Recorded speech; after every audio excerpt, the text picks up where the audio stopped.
churchyards and parish records to Suffolk, secure in the knowledge that they are in the right place. Like the Cloughs and the Lockwoods, the British and Irish ancestors of most North Americans left their homeland at some time in the 400 years since the Mayflower departed Plymouth, England, on 6 September 1620. This is a long time in the history of modern America, but only an instant in genetic terms. In this book, I look back to earlier centuries and earlier millennia, to the time when your ancestors' ancestors were part of the rich mixture of peoples, Saxons, Vikings, and Celts among them, who colonized and lived in Britain and Ireland over the preceding 12,000 years. My only hope is that, should you be tempted to probe deeper into your own genetic ancestry, your reaction to the results will be less extreme than Wilma's from Oklahoma. Bryan Sykes, Oxford, August 2006. The UK edition is published under the alternative title Blood of the Isles. Prologue. This is the very first book to be written about the genetic history of Britain and Ireland, using DNA as its main source of information. It is the culmination of an ambition, almost a dream, that I first had 10 years ago.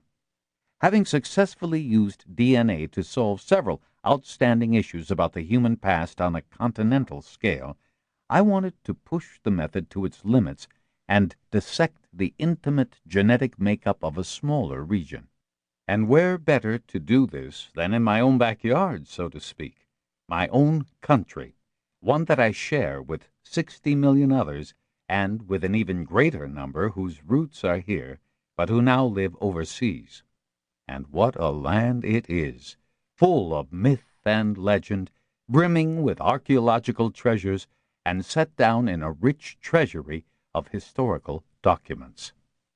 For its new scientific content, Saxons, Vikings, and Celts relies primarily on the results of a systematic DNA survey that I and my research team in Oxford University have undertaken over the last 10 years, a survey involving more than 10,000 volunteers from every part of the Isles.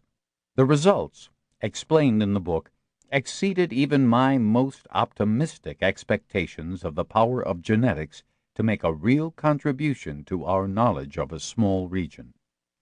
In Saxons, Vikings, and Celts, I approach the DNA evidence in the same way as others who write about the past using their different specialties: material artifacts, written documents, human remains, and so on. The most important thing about the genetic evidence is that it is entirely independent of these other sources. It does not rely on them. However, to use genetics most effectively to fill in any picture of the past, it helps immensely to have this abundance of other evidence, and I use this resource throughout the book. Nevertheless, when you have read Saxons, Vikings, and Celts, I hope you will agree that from now on genetics can take its proper place alongside history and archaeology as one of the principal lenses through which to view the past. I have written 2 other books on DNA and human evolution, The 7 Daughters of Eve and Adam's Curse. You may have read them, but I certainly do not assume that you have. You don't need to in order to follow the story of Saxons, Vikings, and Celts perfectly well. However, there are some topics which are covered more extensively in the earlier books than they are here, but which to repeat here in full would be unnecessary. I have deliberately avoided, as far as possible, putting technical data into the text. A little is absolutely essential, but too much soon disrupts the flow. For those readers who want to delve more deeply into the supporting scientific evidence, and for real enthusiasts, I am publishing additional material on the website www.bloodoftheisles.net. Finally, a word about the title.